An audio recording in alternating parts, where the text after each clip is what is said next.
the problem of permanence and change in life, and how rational emotive behavior therapy can help.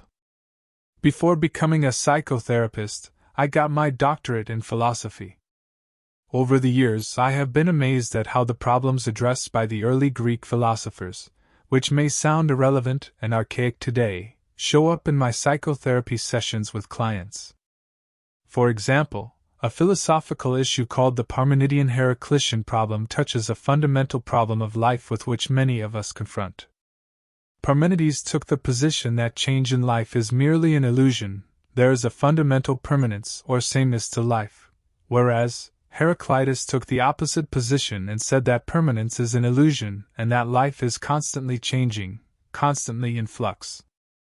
Thus, the problem of permanence versus change, or the Parmenidean-Heraclitean problem. I know that it sounds abstract, weird, and irrelevant to life, but it is frequently experienced in our lives. For example, when I look in the mirror in the morning to brush my teeth, I am never surprised at what I see. I don't freak out and say who was substituted for me during the evening and is pretending to be me. I have a sense of permanence about myself. However, when I consider my appearance over time, I do see change, less hair on my head, more wrinkles, baggier eyelids, and on and on. There is definite change. There is both permanence and change. Let's move forward to the issues my clients often bring up in sessions. Some struggle with meaning in life and say they feel weighed down by the ponderous sameness of their lives. Nothing seems to change. The problems of the past just seem to continue. These clients often feel hopeless and helpless to change and wonder whether change is even possible. Some say that they were born the way they are and nothing has changed. On the other hand, some clients appear in therapy feeling overwhelmed by the major changes they are confronting in their lives. For example, their sweet child is now running with a wild crowd and experimenting with drugs. More work is dumped on them by a demanding boss, or just as they get used to overcoming one health issue another appears. Seeing permanence can be problematic as is seeing change. What is going on? This is a huge discussion, but let's consider a couple of points that might help. 1. Perhaps as Aristotle, another Greek philosopher, thought as he tried to settle the problem of permanence and change, there is both permanence and change. Perhaps if clients consider this resolution, it might help, but perhaps not. There is a psychological issue with which we all deal, and that is confirmation bias. Once we form a belief, we tend to seek data in our environment to confirm our belief.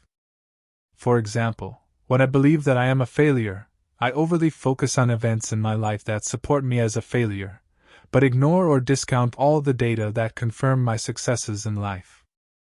So, perhaps clients who feel depressed by the seeming permanence in life are biased to see permanence and discount change. The same for those who are biased to perceive change and no permanence. In rational emotive behavior therapy, we talk about our beliefs about situations and events that can either give rise to helpful emotions or unhelpful emotions. If someone has confirmation bias toward perceiving permanence, and the individual also has a belief that this permanence shouldn't be in their life and that it is horrible, unbearable, and life is thereby meaningless and simply a walk through the valley of boredom, this individual experiences unhelpful negative emotions about the perceived sameness in life, emotions such as depression. Similarly, if an individual has confirmation bias towards seeing change and holds unhelpful beliefs about this change, the individual might experience unhelpful emotions about that change. For example, the individual might think that there should not be just change in life, and the fact that this is what they perceive to them is awful, unbearable, and that life is overwhelming. Such an individual might experience anxiety, fear, depression, or more. Rational emotive behavior therapy fortunately gives us techniques and interventions to help us change beliefs that yield very painful and unhelpful emotions. I guess one could say that it gives us psychological means to overcome the Parmenidean-Heraclitean problem. For more information on rational emotive behavior therapy and how it may help you in your life or in the life of your clients, consider going to the website of the Albert Ellis Institute, or subscribing to this channel, REBT Education and Training.